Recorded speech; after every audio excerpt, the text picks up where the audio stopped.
बच्चों, कक्षा 12 भौतिक विज्ञान की ऑनलाइन कक्षा में आप सभी का स्वागत है। जैसे कि आप लोग इस समय चैप्टर प्रिज्म द्वारा प्रकाश का अपवर्तन एवं परिक्षेपण के बारे में पढ़ रहे हैं। इसके पहले की वीडियो में प्रिज्म क्या है, प्रिज्म द्वारा प्रकाश का अपवर्तन कैसे होता है, प्रिज्म के अपवर्तनांक का सूत्र कैसे प्राप्त होता है, प्रिज्म के आपतन कोण और विचलन कोण के बीच में वक्र कैसे प्राप्त होता है, इन सब के बारे में हम इसके पहले की वीडियो में आप लोगों को बता चुके हैं। आज की वीडियो में इसी क्रम में जो पहला टॉपिक है वह है सूर्य के श्वेत प्रकाश का वर्ण विक्षेपण अथवा परिक्षेपण। तो होता क्या है कि सूर्य के श्वेत प्रकाश के अपने विभिन्न अवयव रंगों में विभक्त होने की घटना को ही वर्ण विक्षेपण अथवा परिक्षेपण कहते हैं। सूर्य के श्वेत प्रकाश के अपने विभिन्न अवयव रंगों में विभक्त होने की घटना को वर्ण विक्षेपण अथवा परिक्षेपण कहते हैं। यहाँ पर चित्र के अनुसार ABC एक कांच की प्रिज्म है और इसके दूसरी ओर एक पर्दा है। जब सूर्य के श्वेत प्रकाश की किरण इस प्रिज्म ABC के अपवर्तक पृष्ठ AB पर आपतित होती है तो अपवर्तन के पश्चात प्रिज्म के दूसरी ओर रखे पर्दे पर एक रंगीन पट्टी दिखाई देती है। इस पट्टी का एक सिरा बैंगनी और दूसरा सिरा लाल होता है। इन दोनों सिरों के बीच में असंख्य रंग अविरतता से फैले हुए होते हैं, जिनमें से कुछ प्रमुख रंग क्रमशः बैंगनी, जामुनी, नीला, हरा, पीला, नारंगी और लाल होते हैं। इन्हें अंग्रेजी के शब्द विग्योर द्वारा याद रखा जा सकता है। श्वेत प्रकाश के विभिन्न रंगों के लिए जो वर्ण विक्षेपण है वह भिन्न भिन्न होता है और विभिन्न रंगों के लिए वर्ण विक्षेपण का भिन्न भिन्न होना वह उन रंगों के लिए प्रिज्म के अपवर्तनांक पर निर्भर करता है।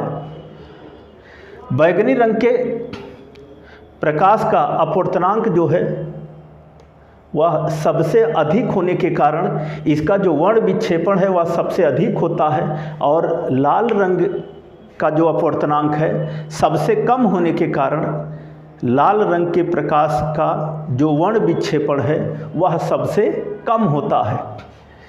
लाल रंग के प्रकाश की तरंगदैर्घ्य जो है वह सबसे अधिक होती है। बैंगनी रंग के प्रकाश की तरंगदैर्घ्य जो है वह सबसे कम होती है। लाल रंग के प्रकाश की तरंगदैर्घ्य अधिक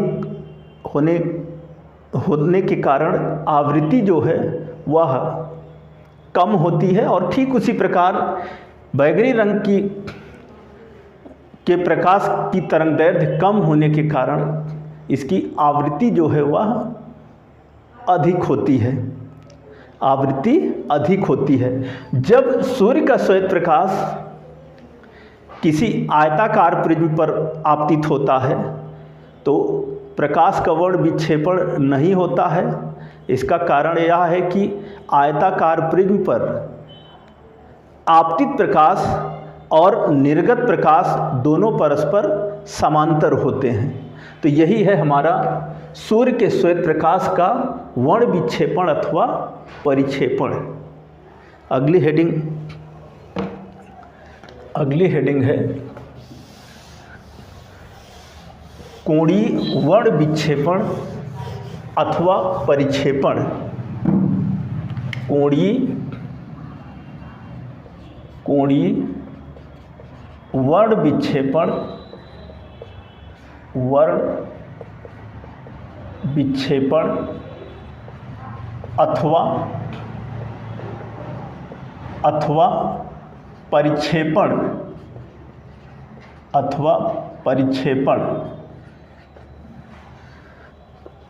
होता क्या है, किन्हीं दो रंगों की निर्गत किरणों के बीच बना कोण कोणीय वर्ण विक्षेपण अथवा परिक्षेपण कहलाता है और इसे थीटा से प्रदर्शित करते हैं। मैंने एक परिभाषा बताई कि किन्हीं दो रंगों की निर्गत किरणों के बीच बना कोण कोणीय वर्ण विक्षेपण अथवा परिक्षेपण कहलाता है, इसे थीटा से प्रदर्शित करते हैं। चित्र के अनुसार देखते हैं,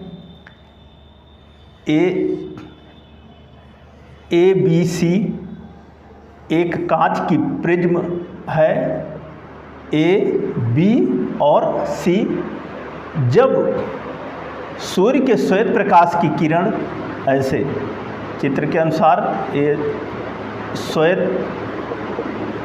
प्रकाश की किरण है, प्रकाश की किरण इस प्रिज्म के अपवर्तक पृष्ठ ए बी पर आपतित होती है, तो अपवर्तन के पश्चात जो अपवर्तित किरण है वह बाहर की ओर निर्गत हो जाती है और इन निर्गत किरणों को पीछे बढ़ाने पर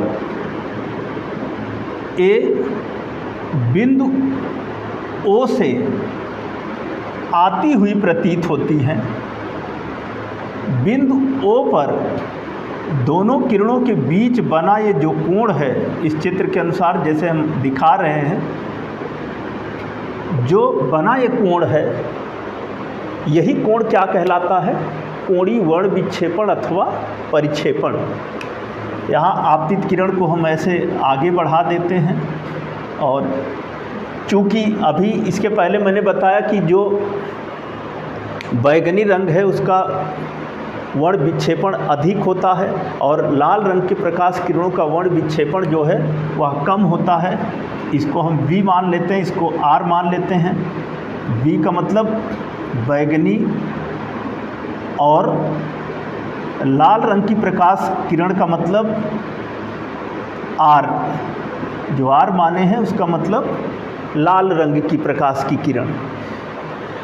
तो ऐसी स्थिति में इनके बीच का कोण जो है डेल्टा R है और इनके बीच का जो कोण है वो डेल्टा V है, डेल्टा V है। तो देखिए आप चित्रानुसार ए बी सी कांच की एक प्रिज्म है और इस प्रिज्म के अपवर्तक पृष्ठ ए बी पर जब सूर्य के श्वेत प्रकाश की किरण आपतित होती है तो अपवर्तन के पश्चात बैगनी और लाल रंग की प्रकाश की किरणें बाहर की ओर निर्गत होती हैं। किन्हीं दो रंगों को मैंने कहा था, तो दो रंगों को हम बैगनी और लाल रंग की किरणों को मान रहे हैं। तो बैगनी और लाल रंग की किरणें जो है वो बाहर की ओर निर्गत होती हैं। इन किरणों को पीछे बढ़ाने पर एक दूसरे को बिंदु ओ पर मिलती हैं, या कह सकते हैं दोनों निर्गत किरणें बिंदु ओ से आती हुई प्रतीत होती हैं। बिंदु ओ पर बना कोण थीटा जो है वही कोणीय वर्ण विक्षेपण कहलाता है। यदि इसमें कह सकते हैं कि यदि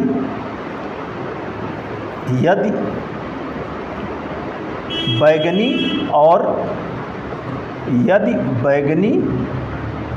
और लाल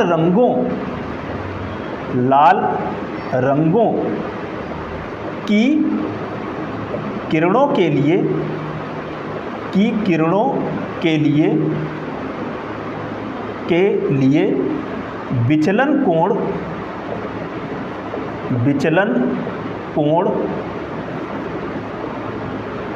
डेल्टा बी व डेल्टा आर हो, तब क्या हो जाएगा?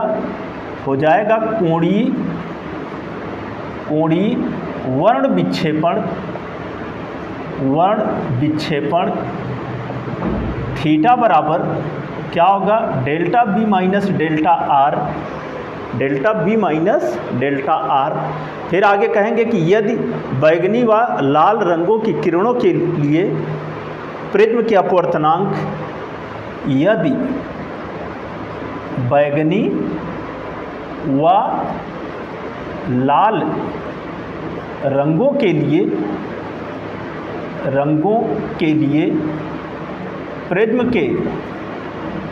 प्रिज्म के अपवर्तनांक क्रमशः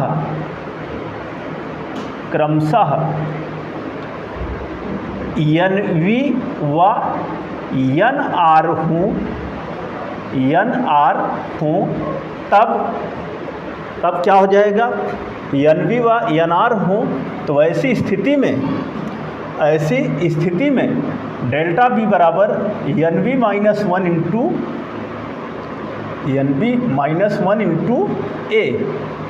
क्यों? क्योंकि हम इसके पहले जब बताए थे प्रिज्म के अपवर्तनांक का सूत्र, तो वहाँ पर एक प्राप्त हुआ था डेल्टा एम बराबर n माइनस 1 इंटू ए। उसके अनुसार यहाँ पर क्या हो जाएगा, डेल्टा बी बराबर NB माइनस 1 इंटू ए, और तथा delta R equal to NR minus 1 into A. तो इसलिए कोणीय वर्ण विक्षेपण क्या हो जाएगा, थीटा बराबर, जैसे यहाँ पर थीटा बराबर delta B minus delta R मान रख लेते हैं, तो हो जाएगा NV माइनस 1 इंटू ए और minus NR minus 1 into A, ये हो जाएगा, अथवा theta equal to NVA minus A और माइनस NRA और प्लस ए से कैंसिल हो गया, हो जाएगा, अथवा थीटा इक्वल टू NVA से कैंसिल हो गया A, NB minus NR into A, NB minus NR into A. आप इसको समीकरण 1 कह सकते हो और इसको समीकरण नंबर 2 कह सकते हो। तो ये था हमारा कोणीय वर्ण विक्षेपण, और कोणीय वर्ण विक्षेपण का सूत्र क्या होता है।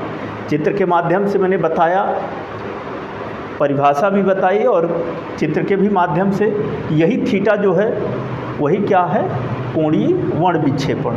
और जिसका सूत्र होता है थीटा बराबर delta B minus delta R, और एक दूसरा सूत्र होता है कि यदि बैगनी व लाल रंगों की किरणों के लिए जो अपवर्तनांक हैं वह क्रमशः NB व NR हों, तो वैसी स्थिति में कोणीय वर्ण विक्षेपण थीटा बराबर NB माइनस NR इंटू ए, या भी कोणीय वर्ण विक्षेपण का सूत्र है। अगला हेडिंग देखो,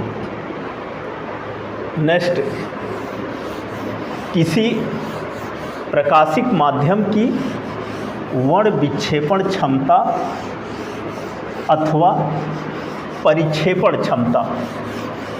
जो अगला हेडिंग है वह है किसी प्रकाशिक माध्यम की, हेडिंग लिख लेते हैं, किसी प्रकाशिक माध्यम की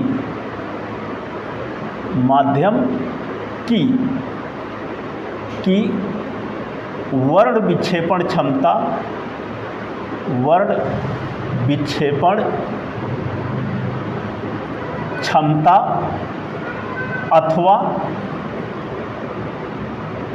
अथवा परिक्षेपण क्षमता वर्ण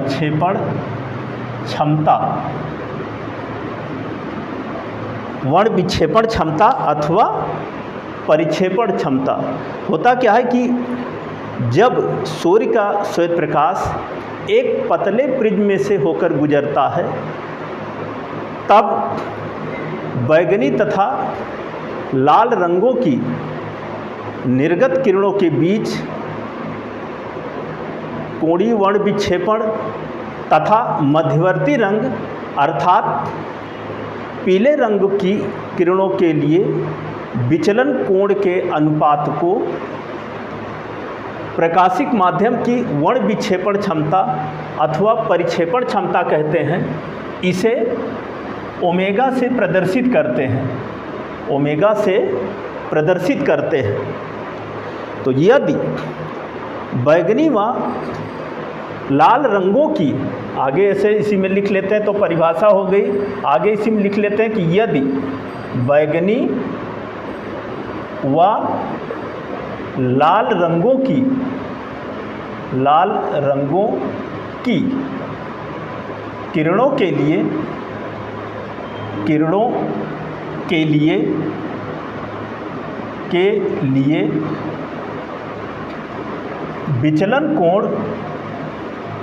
विचलन कोण डेल्टा V व डेल्टा R हों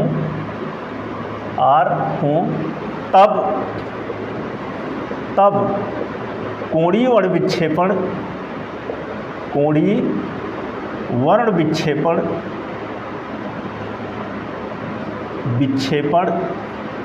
क्या हो जाएगा, theta equal to delta V minus delta R, जैसे कि अभी हम इसके पहले की हेडिंग में इस बात को बता चुके हैं।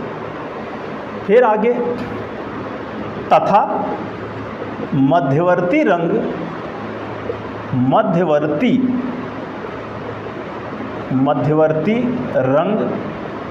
अर्थात पीले रंग की किरण के लिए या प्रकाश के लिए क्या हो जाएगा, के लिए, तथा मध्यवर्ती रंग अर्थात पीले रंग के प्रकाश के लिए कह दीजिए, पीले रंग के प्रकाश के लिए विचलन कोण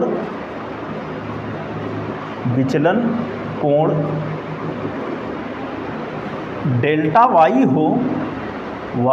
हो तब क्या हो जाएगा, वर्ण विक्षेपण क्षमता क्या होगा,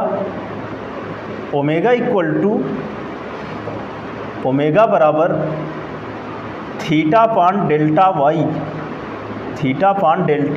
वाई, और थीटा का मान क्या है, हो जाएगा अथवा ओमेगा इक्वल टू थीटा की जगह पर delta B minus delta R और पूरे के बट्टे डेल्टा वाई, इसको हम मान लेते हैं समीकरण नंबर 1। हमने कहा कि बैगनी व लाल रंगों की किरणों के लिए यदि विचलन कोण डेल्टा B व डेल्टा R हों तो ऐसी स्थिति में कोणीय वर्ण विक्षेपण थीटा बराबर होता है delta B minus delta R। फिर कहा कि तथा मध्यवर्ती रंग अर्थात पीले रंग के प्रकाश के लिए विचलन कोण यदि डेल्टा Y हो तब वर्ण विक्षेपण क्षमता ओमेगा बराबर थीटा पान डेल्टा वाई बराबर delta B minus delta R और पूरे के बट्टे डेल्टा वाई। फिर आगे कहेंगे कि यदि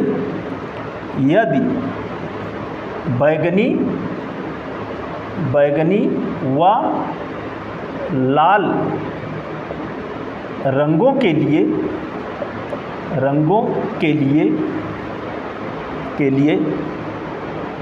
प्रिज्म के अपवर्तनांक बैगनी व लाल तथा पीले रंग के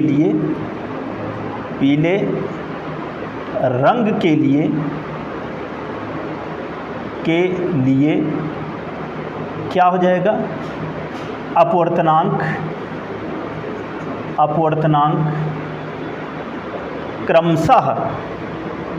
क्रमशः क्या होगा, NV, NR व NY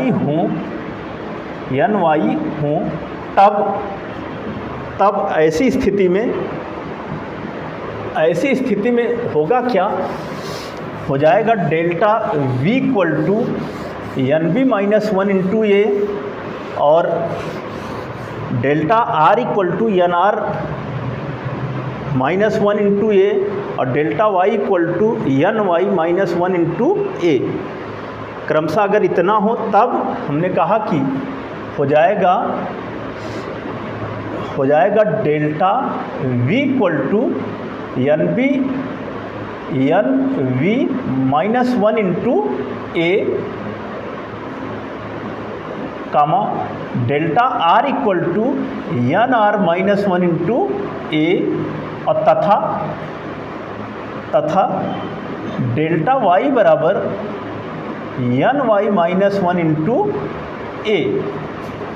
इन मानों को समीकरण 1 में रखने पर जब रखेंगे तो क्या होगा, वर्ण विक्षेपण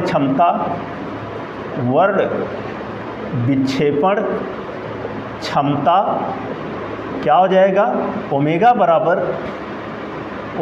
बराबर डेल्टा वी की जगह पर हो जाएगा एन वी -1 इंटू ए और minus N R -1 into A और पूरे के बटे एन वाई -1 इंटू ए। तो ये हो जाएगा बराबर एन वी माइनस ए और माइनस एन आर, यहाँ पर पहले ए से गुणा होगा, हो जाएगा एन वी ए और माइनस ए और फिर minus N R A minus plus ए और पूरे के बटे हो जाएगा एन वाई -1 इंटू ए से कैंसिल हो गया, बचा क्या, बचा एन वी -एन आर इंटू ए और पूरे के बटे N Y -1 into A, N Y -1 into A. अब यहाँ पर जो है ए से ए कट जाएगा और ए से ए जब कटेगा तो बचेगा क्या, बचेगा omega equal to N B -N R और पूरे के बटे एन वाई -1 यही हमारा वर्ण विक्षेपण क्षमता का सूत्र होगा। तो कोणीय वर्ण विक्षेपण और मध्यवर्ती रंग, दो रंगों के लिए जो है, जैसे यहाँ पर मैंने माना था बैगनी और लाल रंगों की किरणों के लिए, तो N delta V minus delta R और मध्यवर्ती के लिए डेल्टा वाई, तो उन दोनों का जो अनुपात है वही वर्ण विक्षेपण क्षमता है।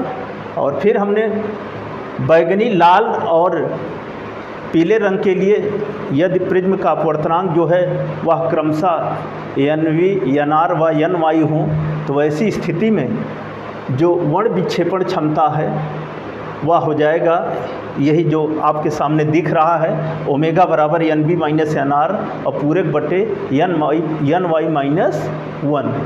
तो ये था हमारा वर्ण विक्षेपण क्षमता अथवा परिक्षेपण क्षमता। तो बच्चों, इस टॉपिक के बाद जो शेष और टॉपिक हैं उसको हम आपको अगली वीडियो में बताएंगे। इस वीडियो को आप शुरू से अंत तक देखिए और जैसे बताया गया है उसको आप समझिए। धन्यवाद।